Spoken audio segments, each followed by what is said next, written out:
Hi,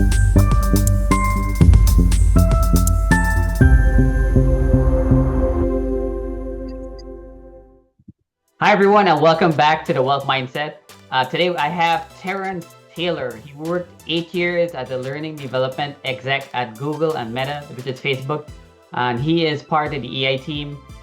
Since 2004, he lectures at UP Gordon Institute of Business, that's GIBS, across Africa, including the popular Biz Opportunity and Innovations in Africa, the Personal Mastery courses. He was born and raised in Sierra Leone. Terrance is a alum of Harvard Business School. He has lectured and worked in Africa, Asia, Americas, Europe, including executive roles in Citigroup, Discovery, and South Africa. Now that's a mouthful, Terrance. welcome to welcome to the podcast. Thanks so much, Carrie. And the interesting thing is that mouthful talks about phase one, as I call it, of my professional life, where I was in corporates and doing my best to blend in and to add value and to learn the language that is used so well in corporates. And now I'm in phase two, where I'm an entrepreneur 100%. I left gainful employment in May of 2024 and had already started Taylor Tax, which is my company that I co-own and co-founded with Big Al Donnell Jr. And I'm sure a lot of what we're going to talk about will cover what we do in Taylor Tax, and had the privilege of being reconnected to my cousin, your wife, who is in the insurance space. And so since I know that insurance is a huge tool and vehicle for tax savings, it made total sense to get into the insurance business. We can talk about that as well.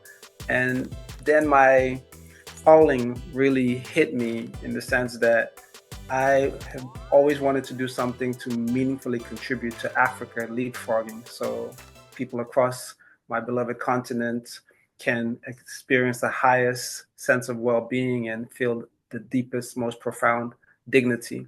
So in the tech space, I'm very clear that we have a role to play. So I have co-founded the African Institute of Future Technologies, where we will be equipping, developing, building 1 billion tech entrepreneurs for Africa by 2050. I just want to ask you a question.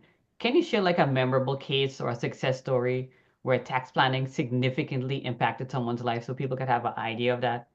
Well, not only can I can share many. So let me share the first one, which is working with a taxpayer who is in a situation where their business owes the IRS a significant amount of money, and they've put together an installment plan, and they've been paying on that installment plan, and it's a 7-figure installment plan. So Wow.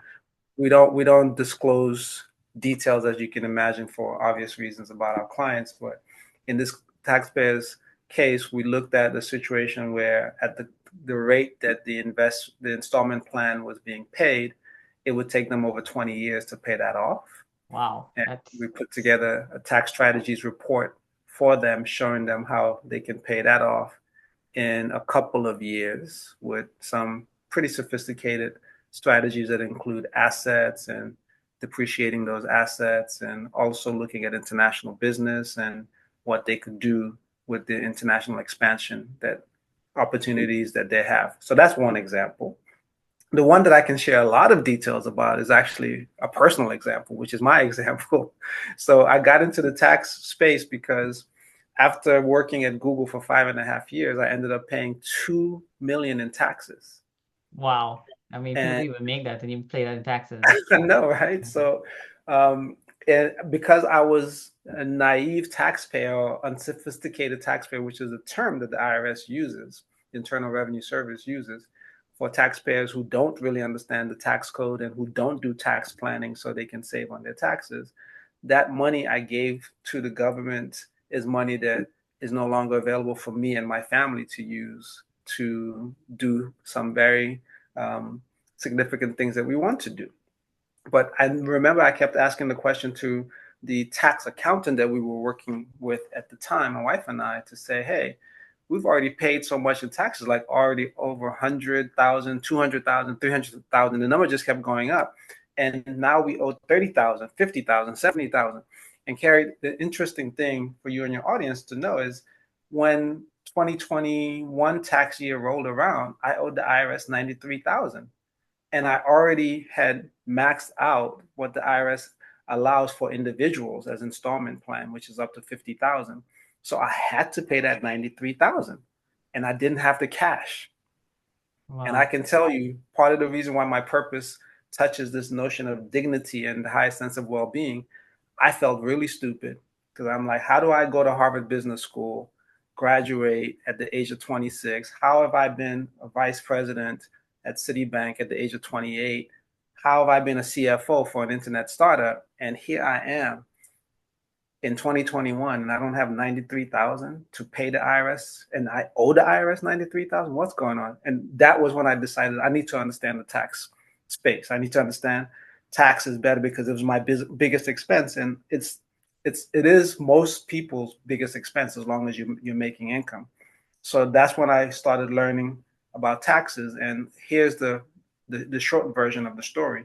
So in 2021, I owed 93,000 in taxes. By 2022, implementing tax strategies that I learned about, I got a refund of 57,000. Let me say that again. So I went from 93,000, owing 93,000 to getting a refund of 57,000. So that's Wow. a turnaround of 150,000. And in 2020, for my 2023 taxes, I filed for an extension. We just got a refund of over 78,000. Wow. Wow. I mean, I Works. definitely want to learn some of these strategies, and I think, and a lot of people listening definitely want to learn that. What's the most significant tax mistake the average person makes, and how do we avoid that? Yeah, How do I the most avoid that? yeah, it's a great question. The most significant mistake that many of us make when it comes to our taxes is we don't recognize them for what they are, controllable expenses. We make the assumption that there's nothing we can really do about taxes. And all we can do is when it's time to file. And if you're the stereotypical taxpayer, we only really pay attention like in March, right? February is the earliest, and you start like scrambling to put together your tax return and then you send it in. A sophisticated taxpayer understands that you have to plan your tax affairs and structure your tax affairs so you pay the minimum amount of taxes required by law and not a penny, not a cent more.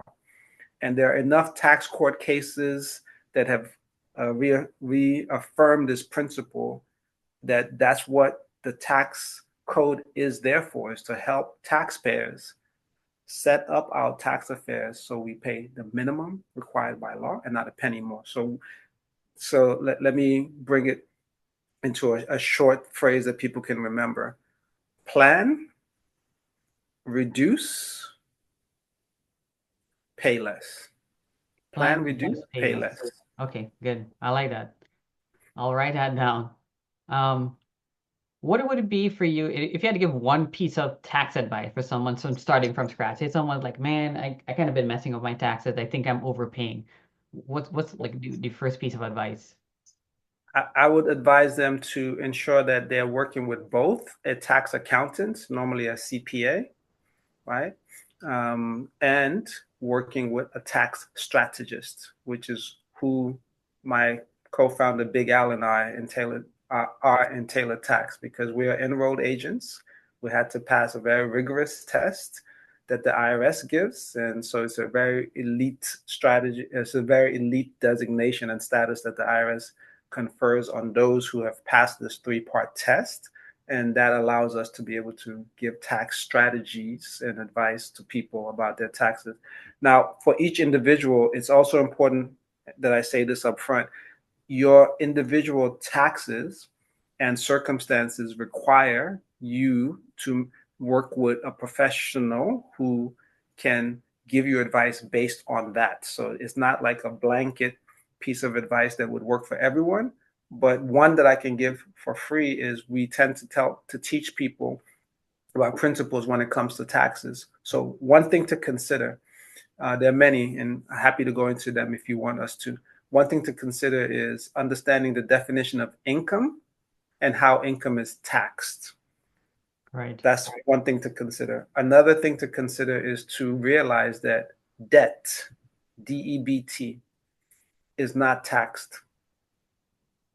So if you put those two together, understanding the definition of income and how it's taxed, and understanding the debt is not taxed, then you start to understand that there's sophisticated strategies available to reduce your taxes and still receive the money that you need to take care of your lifestyle and expenses. Wow. You share a little bit about that, and I think just over the last year or so, I started to learn about taxes, and definitely I feel overwhelmed by some of it. And I feel like I had to learn it just because I need to learn. But I understand that wealthy people utilize debt to their advantage, Yeah, and they could make money off it because it's a place where you can't get tax on. yeah, You know, there are different policies and stuff. Like if you take loans off for your debt benefit, different things, it's not taxed. So those are yeah. tax strategy that you do.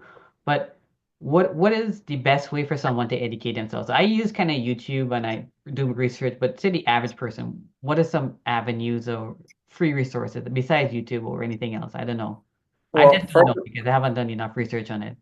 yeah, no. First of all, to your point, obviously YouTube is a free resource, and you can type in any particular question you have, and a lot of videos will pop up. So, for example, when I started my journey and learning about taxes, I went to YouTube University first, and my query was, how do I reduce my taxes as a W-2? Because my accountant kept telling me there's nothing you can do. You're a W-2. And so then the strategies started being shared through this video. So YouTube is certainly one. We have tax strategies GPT, and we created this and put it on the Chat GPT store. So OpenAI's GPT store. So folks, you can find it there. And the beautiful thing Wow. about this is for those who already are playing around with using um, Chat GPT in different levels of sophisticated ways, you could have conversations that can teach you just about anything you need to learn about taxes. So I, check out Tax Strategies GPT. I've never used ChatGPT for taxes at all, but that's brilliant. Thank you guys for doing that. We'll try to get some information and I'll put it somewhere in Yeah, the comment we can section. put a link to Tax Strategies GPT. Yeah. Yeah.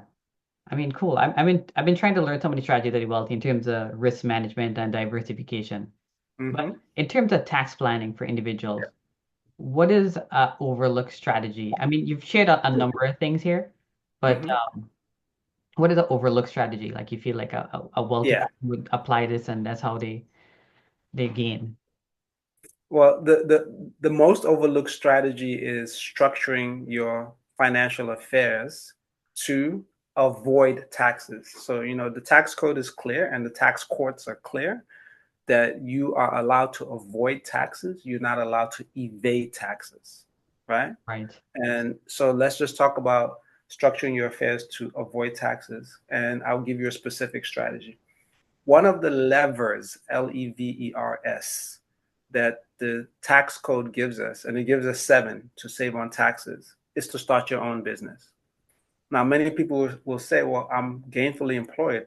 Like I can't start a business. Yes, you can. You can start a side business. Anyone can start a side business. Some people call it a side hustle, right?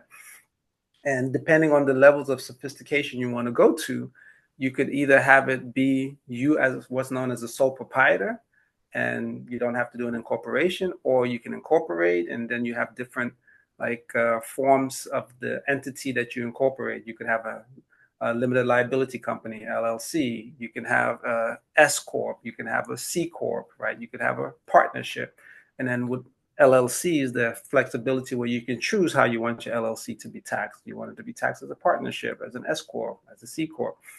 But here's the beautiful thing: if you have a side business, and especially one that you've incorporated, you can create what's known as an accountable plan. Now, an accountable plan allows you to have expenses and a business policy on how those expenses, which are business expenses, are going to be reimbursed by the business. So, as the business owner, you can then structure your affairs in such a way that some of the expenses which are currently personal expenses, but can be categorized legitimately as business expenses, you can actually get a deduction for. Let me give you an example. Currently, you and I both are sitting in our homes, True. yet we're doing work. So True. if you have a space that you've dedicated to doing work at home, you can then unlock something called a home office deduction.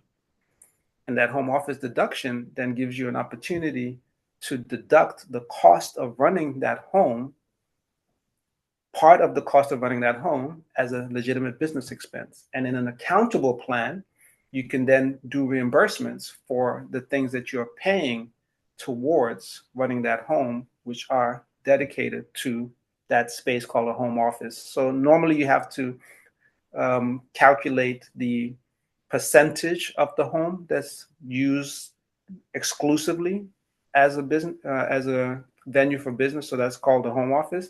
And once you have that, then you can look at, hey, how much are we actually paying to insure the home? A percentage of that now becomes a deduction. How much are we paying to have someone even come in to clean the home? Percentage of that becomes a deduction. And one thing that most people don't realize is you could then begin to depreciate the home, and you can take a percentage of the depreciation as an expense by the home office. So that's Nice. one thing that people can do. I like that. So let me ask someone. I know people are moving, some people are doing side hustle, they're doing stuff online. So say you're doing stuff online, you're using Zoom, and you say they have a small apartment or something, and they have to use like part of the apartment or the bedroom. Yeah, How would that work? same way. So let's say I have a studio, okay?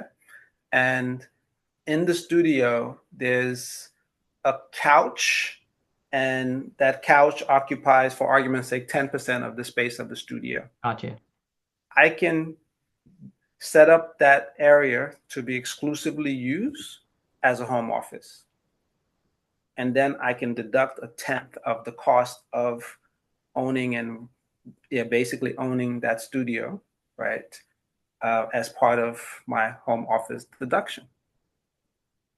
Hmm. So if I'm getting the apartment clean, for example, let's say I'm paying $100 to get it clean, $10 if the that couch area, and that couch is 10% of the studio, $10 can now be deducted as a business expense. It can help me reduce my taxes. Nice. Let me ask something again. I know people have, rental properties and stuff. So the best advice, I don't know if it is the best advice. I'm just saying that because I know this is the strategy we had used, but I don't know if it was the best. We put it on an LLC. We put our two rental in an LLC, and then we put whatever our financial services business on the different LLC in order to save taxes, and then our properties are in a living will and trust.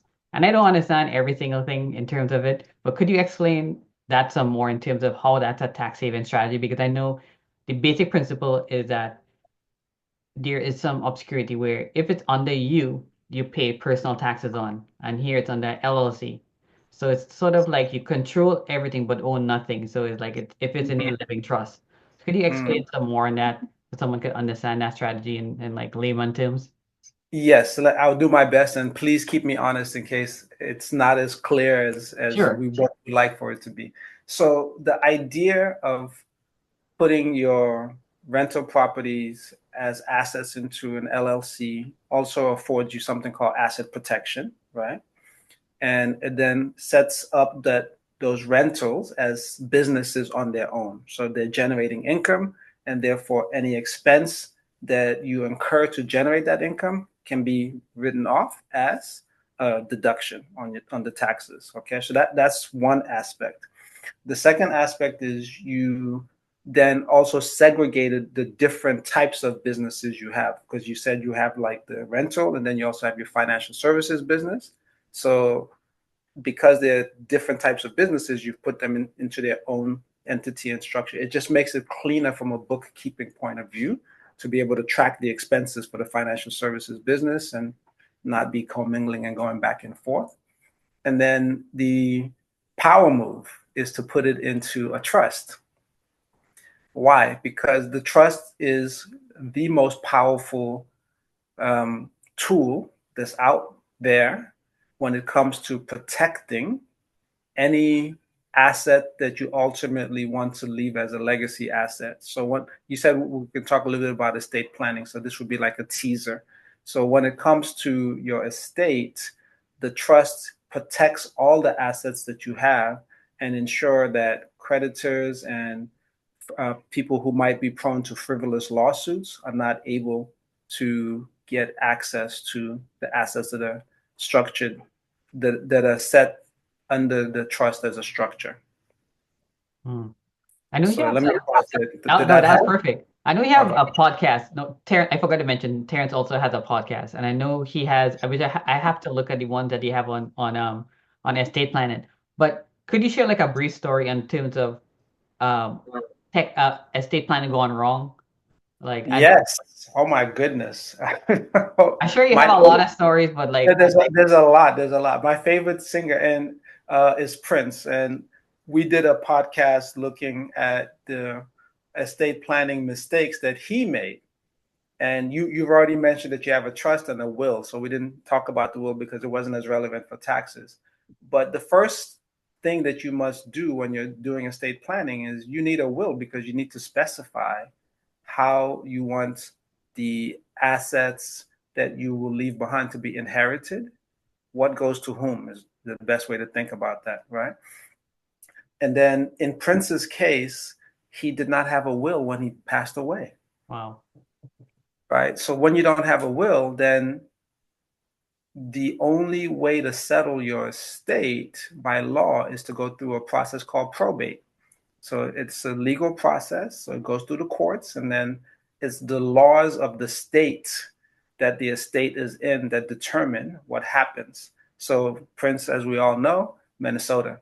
So Minnesota's laws said that, well, the way that we handle these situations is we divide the estate according to how many heirs are legally entitled to it. And in this case, when you talk about heirs, you tend to think about family members. So are there any surviving parents? And in Prince's case, there were none. Are there any, is actually, I think they would have started with spouse. Like, is there a surviving spouse? And in Prince's case, he wasn't married at the time. Children, nope, didn't have any children. Um, Parents, no, parents are not living. Siblings, bingo, 6 siblings. So the estate was divided in 6. But because he didn't have a will and because it went through probate, it took 6 years wow, for them to determine the value of the estate. And get this, Carrie, they determined that the value of his estate was $156 million, right? And you would think, okay, that means then they're going to divide it by 6, and each person would get a sixth of it. Not so fast, because he didn't do estate planning for the estate taxes. 89 million wow, of the 156 million went to estate taxes and some fees for the banks and the lawyers, which I think of the 89 million, 3 million was those fees. wow, So in the end, his siblings got 57 million, which is still a lot of money. Like, right? It's over 9 million per sibling. But imagine having an estate that was worth 156 and losing 89 million of it to estate taxes and to some fees from the banks and the lawyers who handled it.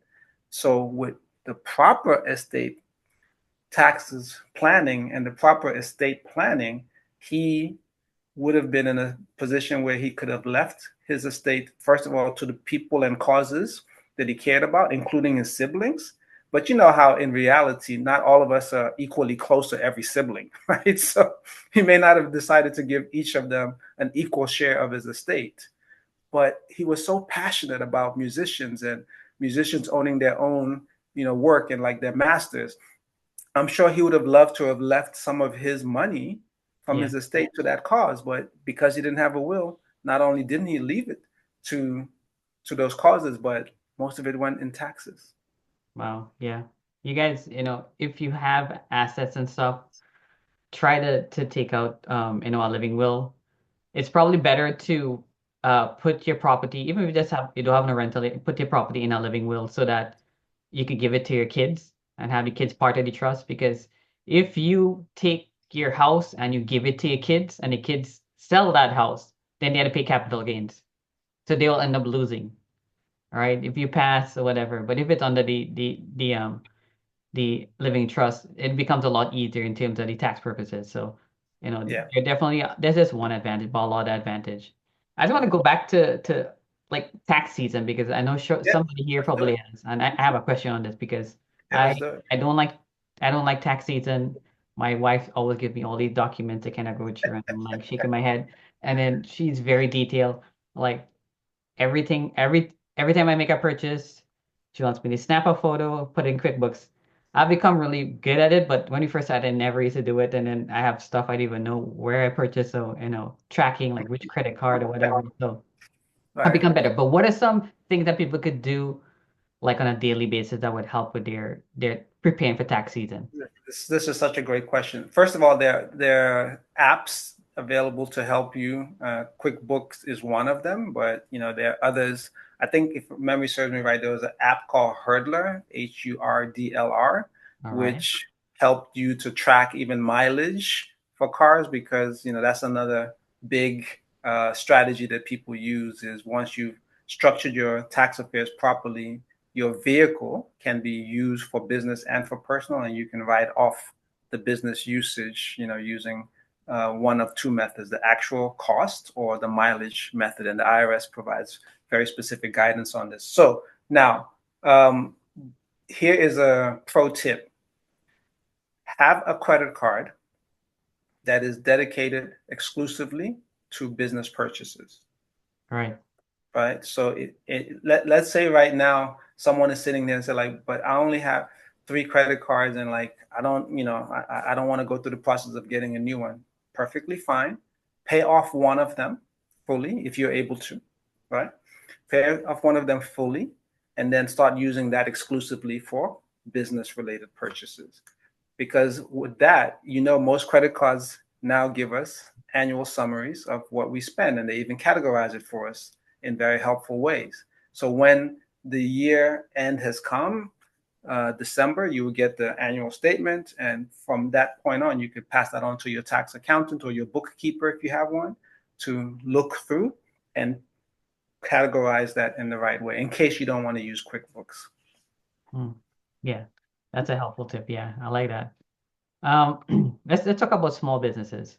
So Let's do say it. someone's a small business owner. Mm-hmm. Um, how would they minimize their taxes and maximize their profitability? Because at the end of the day, small businesses have a tough time on taxes. I had a food truck, and I know that you had to do sales tax, employee tax, income tax. There's so many different kind of taxes. And with a food truck, if you drive from one place to the next, there are different taxes. One city, and I went to the military base, and the military base, which I didn't know, has a different tax code. So it's like, how do I do this? Because my business was not registered, it was registered with the city, but not any business. So the food trucks that were in exclusively in the military base, they were paying a lower tax than I was paying because mine was registered, which you just live and you learn. But in terms of small business owner, I know people have spent so much time starting the business, looking at ads, making marketing, so many things to focus on. The thing that I never focus on was taxes, and it just really hit me like I got to figure this out. Yeah, so this is the point. We go back to one of the first things I shared. You have to understand and appreciate, and I learned this the hard way, like you did. Taxes are our biggest expenses, or our biggest, not big expenses. Taxes are our biggest expense, period. You just listed a bunch of different taxes, right? But at the end of the day, if you were to add them all up and you compare them to the income that you got from your business, you'll see very clearly that taxes are the biggest expense that I have, right? Especially if you are a small business where you don't have a lot of employees. Big businesses like the Googles of the world, employees and wages and salaries tend to be the biggest expenses, that and capital expenditure. But okay, now to answer your question, let's get into the mode of understanding what are the drivers of the taxes and planning our tax affairs so we minimize the taxes by maximizing the deductions. Mm. So in the example that you gave, okay, so the food truck itself has, um, so buying the truck, for example, there's a tax saving component to how you buy it, right? Right. If yeah, if it's a vehicle, and I'm imagining the weight of the food truck. If the vehicle is over 6,000 pounds and you purchase it, you can actually use a section of the tax code called Section 179 to depreciate that vehicle faster than you normally would, which would then allow you to take a larger depreciation deduction, thereby reducing your income, thereby reducing your taxes. So that's one. Let's look at the food and the materials that you're actually buying to be able to make, the food that you're selling. You could structure how you are acquiring the food, like the inventory and the like, in ways that also can be tax advantage, right? And the question would become, well, given who you're working with, what type of arrangements are set up that allow you to be able to deduct the cost of the food, all the materials that go into preparing the food, all the materials that go into presenting the food, all the material and that go into marketing the food truck. So that every activity that you can do that's a legitimate business activity that has a cost to it, as long as it's ordinary and necessary. And this is from Section 162 of the IRS tax code.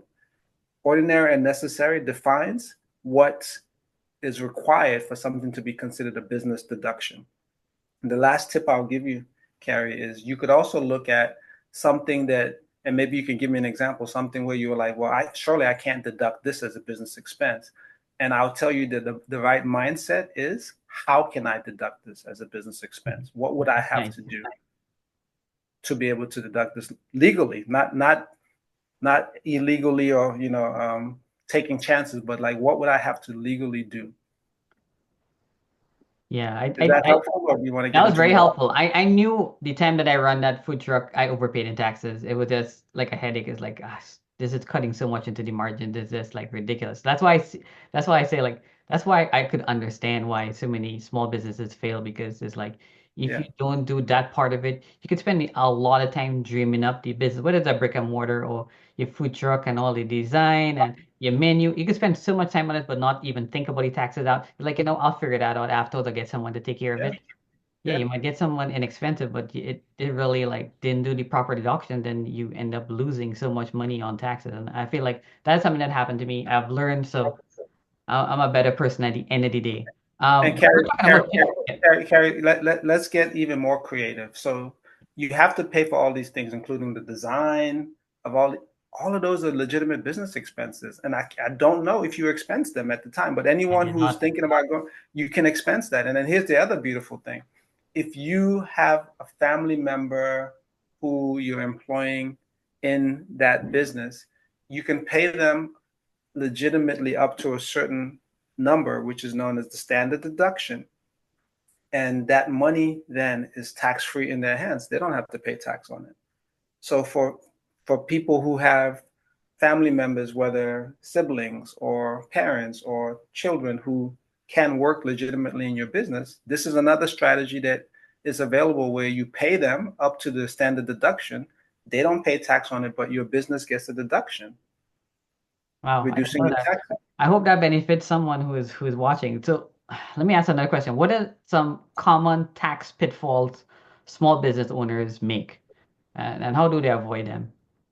Yeah, so these are the banana peels, right? That we all step on. You've already highlighted the biggest one, which is not taking deductions that you can legitimately take. The second one is sometimes um, based on just lack of knowledge of what is available to you. So, for example, if you're starting out your business, you can take a deduction of up to 5,000 as a startup expense, right? And then there's certain equipment and tools that you use in your business. Right now, you and I are both doing knowledge work, right? Which is different from when you had the food truck. So we're able to have to do our knowledge work mainly with things like our laptops and the likes. There are even tax rules that allow you to expense the cost of a laptop if it's under a certain amount entirely in the first year. So Wow. educate yourself on what's available. Check out Tax Strategist GPT. You can ask all these questions that Carrie has asked me to Tax Strategist GPT, and it will answer them for you. It would give you really good information, and then you can talk to a qualified tax professional to see whether these things would work for you. But Carrie, I'm keeping it short, but literally there are books like 501 tax tax deductions for business that you could read. Like there's so much information out there for those who want to know more about how to avoid this banana peel. So educate yourself so you don't step on the banana peel of lack of knowledge, but also do take the deductions that you are allowed to take. This is good, Terrance. Terrance, I might have to do a second video on you because I have a lot more questions, but I want to do just two more because one All area right, that didn't tackle was investors. And I know some people do Robinhood, they do different investing, and they have a stock portfolio, and some people yeah, have real estate holding. What are some tax strategies for someone like that? brilliant. So let's start with the investor, and then we'll look at the real estate investor. So investor in the sense of brokerage and buying securities. So the first strategy is looking at how you trade and determining whether you could request that you be classified as a professional trader or as a trader. Why? Because that status, these are the different statuses that the IRS allow us to have. So if you're classified as a professional trader, then the expenses that go into trading and even the losses that you make can offset your taxes.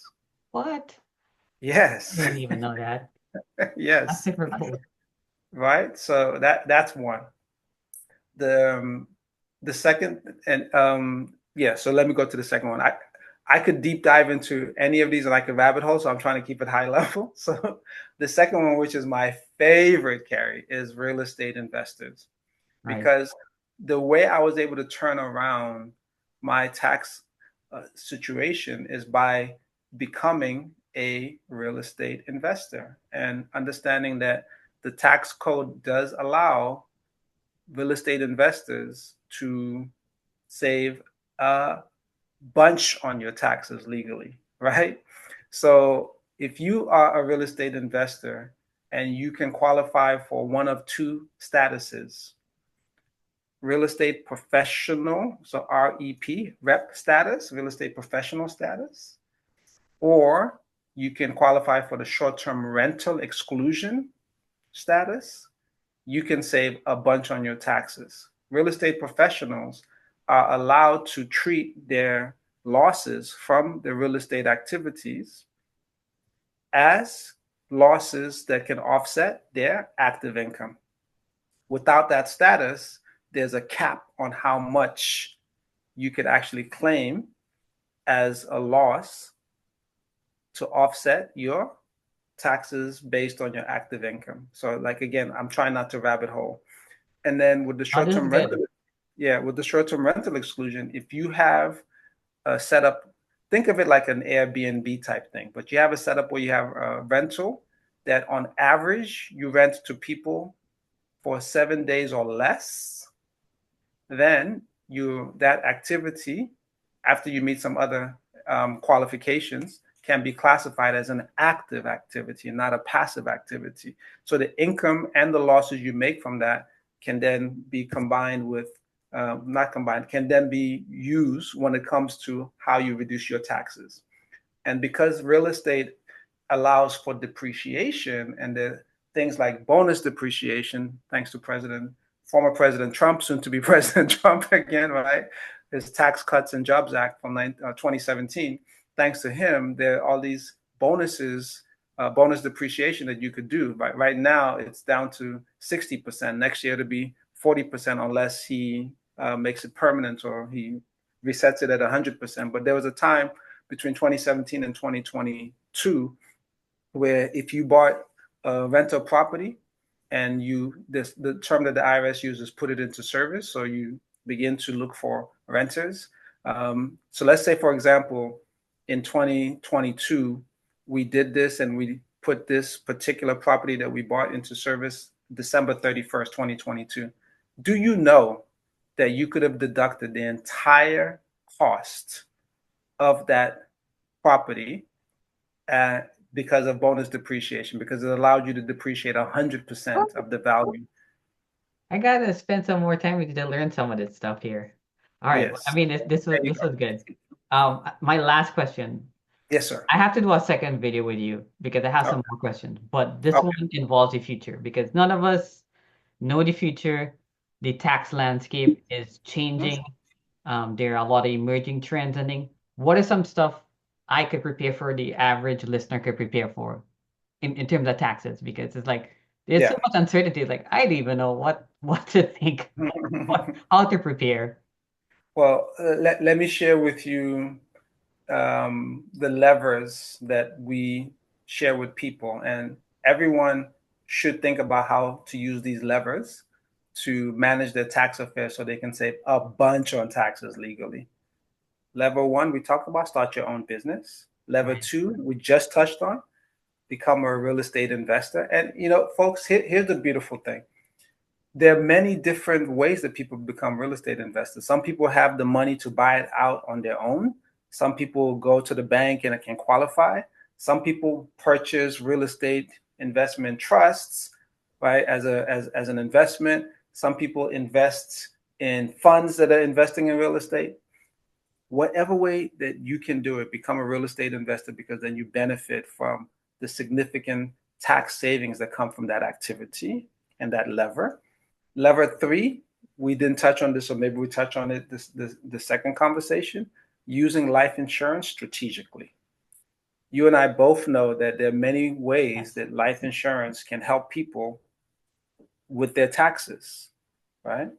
And it's because of the nature of the instrument, the nature of the tool, where the way the IRS tax code is set up, it allows for a lot of flexibility as long as something qualifies as a life insurance policy in terms of what you can do and the monies and how that is tax free or tax advantage. Number four, you need to look at retirement and what you're doing for retirement savings. So when we normally talk to clients and potential clients, we tell them about tax now, tax deferred, and tax never, right? When it comes to retirement, we need to help people to understand that you actually are responsible for looking at your retirement savings and determining whether or not, first of all, you're going to have enough in retirement, but second of all, whether the products that you've chosen for your retirement savings are actually going to get you what you need in retirement, especially when you factor in taxes, right? So that's number four. So number five is strategic gift giving, right? So how do we help people and get huge tax savings? And there are very specific strategies that involve sometimes being able to deduct as much as 30% of your adjusted gross income from taxes No. to be able to give money to people, or even up to 60% of your adjusted gross income to be able to give money to people. And if you combine these two strategies, then you can deduct up to 90% of your adjusted gross income if to be able to give money to people. Now, I didn't even mention the strategies because I actually want to see if anyone is interested. If you're interested, Carrie and I will put my contact details. Let me know, right? Yeah, And definitely. I want people because I mean you just reminded me too because I mean I really dug for my church, but I was reminded like there's this show that I like called The Chosen and I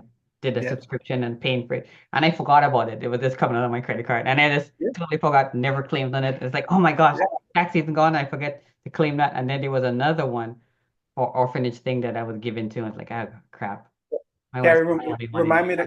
remind me to come back to how you could go back 3 years and maybe still be able to claim that. But let me finish with six and seven.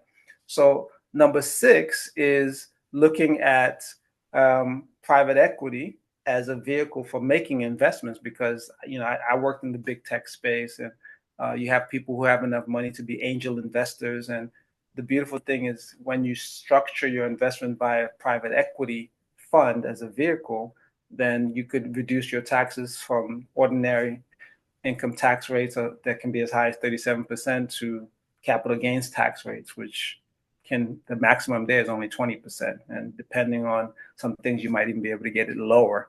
Okay. And then, so those are the sixth. And then the seventh, let me go back. So 1, 2, 3, 4, 5, 6. There's one that I'm missing, but it'll come to me. Oh, let me tell you. Let me tell you about the what you can do going back 3 years. So the IRS allows you to file amended returns. So if in your previous tax filings you didn't claim certain things that you have proof of, and that would actually have resulted in you getting a refund or paying less tax, you could actually file an amended return, and the IRS is good enough to give you your money back. Yeah. All right. Thanks for all this advice. I mean, this was a great podcast. I really enjoyed this. I think I learned Oh, a lot. Terry, I remember number 7. I knew. Sorry to interrupt you. No, Number no, no 7. problem. Go ahead, please. Number 7 is planning for your estate taxes. Nice. Right? So it's crucial, and it could save you so much money. Like we just talked about Prince and how he lost 89 million, right? So imagine being in a situation where you're losing 2/3 or thereabouts, 60% of the value of what you would like to leave to your loved ones because you didn't plan for taxes properly, you didn't plan your estate properly. Okay, that's it, my friend.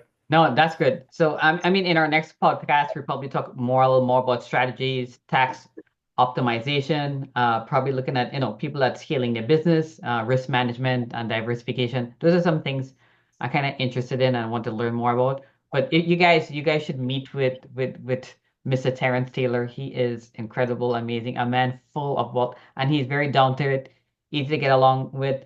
And I mean, he'll work with anyone. Please, just you can click on the link there. And you guys have a fantastic day. Bye.